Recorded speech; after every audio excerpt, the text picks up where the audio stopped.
Welcome everybody, welcome back to the channel. My name is Ryan. I'm excited to be here today because we're going to be diving into Little Book, Chapter 7. Now, I have a great relationship with this particular little book because the first time I ever had it was at Jim Beam in Claremont on their campus. So it's actually me and a couple of other guys from the channels in our community.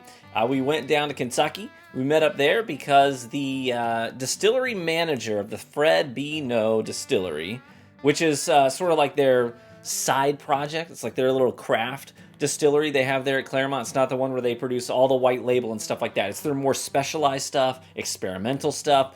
It's not even open to the public ever. You can't tour it unless you know somebody. And the distillery manager reached out to us and was like, hey, you guys want to come down?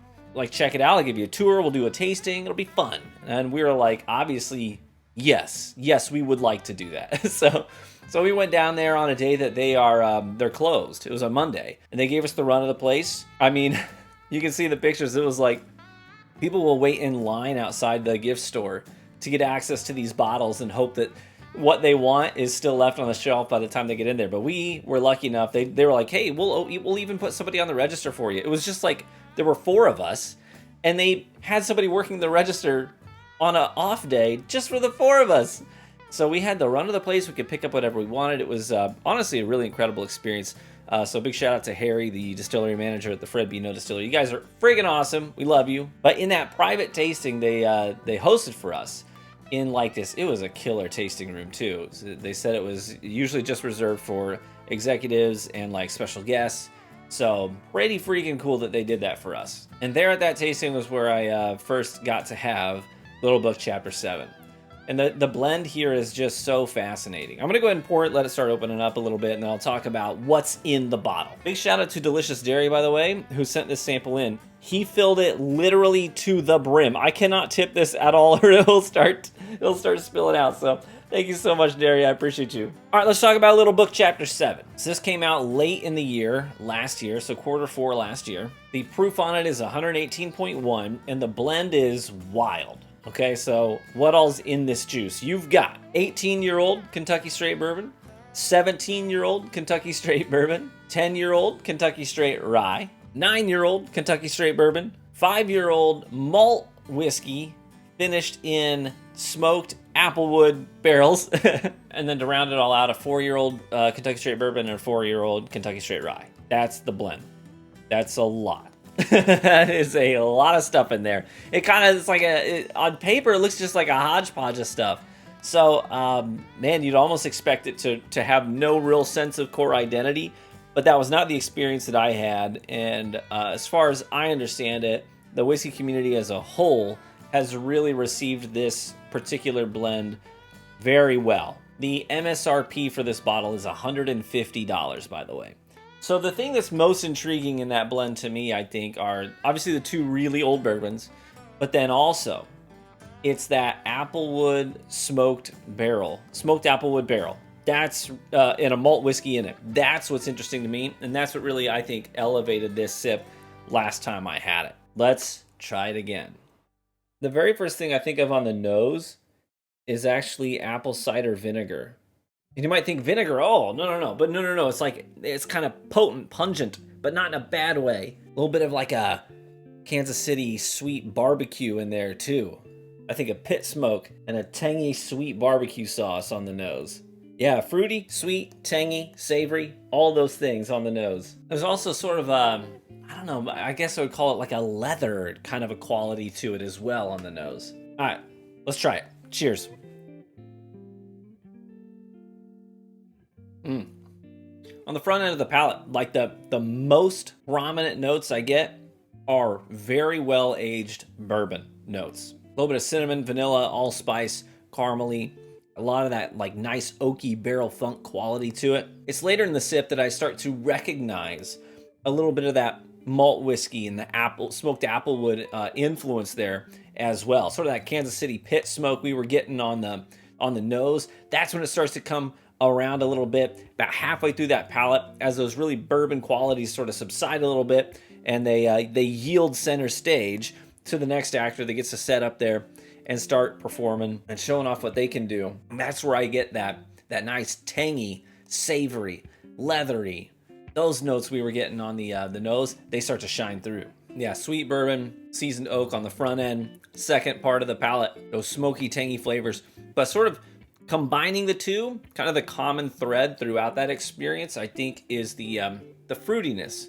And it's not like a deep red fruit or anything like that, or a bright yellow fruit. It's more like your delicate fruits like apple and pear. That sort of a note that sort of just weaves itself through the whole experience, start to finish. And speaking of the finish to me is dominated by what I would say is a little bit of like that rye spice, a little bit of that maybe white peppercorn and seasoned oak. And that's how it sits. It almost finishes like an Elijah Craig barrel proof. One of the good ones. I gotta say, that is a super unique blend in all the right ways. It's like a malt whiskey sandwich. It starts like an old bourbon. In the middle there, you get that maltiness, a little hint of that brand cereal, but mostly those savory, smoky qualities, a little bit of that tang. And then it finishes all seasoned oak and old bourbon. Thanks again, Derry. That's delicious. If I were to rate that per my scale, I think it would get high marks for being singular, for being unique. There's nothing quite like this out there, you know what I mean? It certainly stands alone in a lot of ways. And at that price point, $150, I think that's pretty fair for a pour like this that is both really good and really unique. A lot of times you'll get one or the other. It's rare when you have a whiskey that can be both. And those are the ones that are something really special. So I think I'm gonna come in at an 8.5. For me. It's fantastic, and if you have the opportunity to splurge and treat yourself with this bottle, I recommend that you do so. You know I'm really stingy with my 9s. If this was to push into the realm of the 9s, I think it would have to bring a little bit more, just a little bit more of that apple right up front on the palate. Sort of an underlying quality that's threaded throughout the experience, but I think if it was a little bit more prominent and a little more playful with the leather, you know, and notes like that, then I think that this would be elevated just a little bit more. Otherwise, fantastic pour. Happy to have it. Happy to be sipping on it. Thanks again, Derry. All right, thank you so much for watching the video today. I appreciate you. If you have stopped by the channel before, maybe this isn't your first time checking out a video, hey, maybe consider hitting the subscribe button and checking out more of our content. We'd love to see you around. Also, there's a link to our Discord in the description. You can hop in there, talk whiskey with us, swap stories and stuff like that, bottle recommendations. And if you're ever at the store, we've had people do this. We're like, hey, I'm looking at this bottle.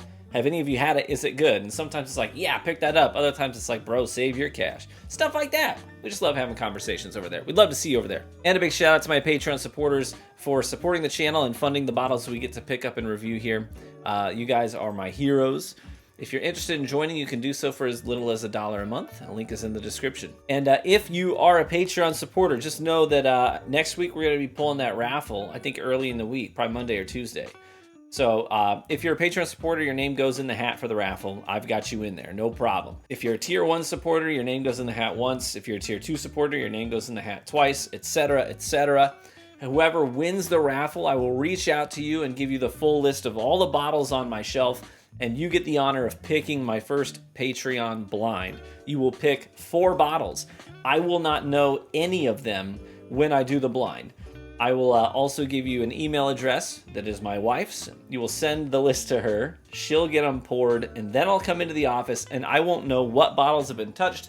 I won't know what's been poured. I'll just have 4 glasses in front of me. I'll do the blind. I'll rank them from my favorite to least favorite of the night. And then I'll probably make some guesses about things like price point, proof point. Is it bourbon? Is it rye? Is it a American single malt? Is it, you know what, all that stuff. We'll probably make some guesses, just kind of test the palate, have some fun with it, and it'll be a live stream. So that should be a lot of fun. Thank you so much for your support. As always, cheers, my friends. May you live richly and get better with age. I look forward to seeing you in the next one. Bye-bye.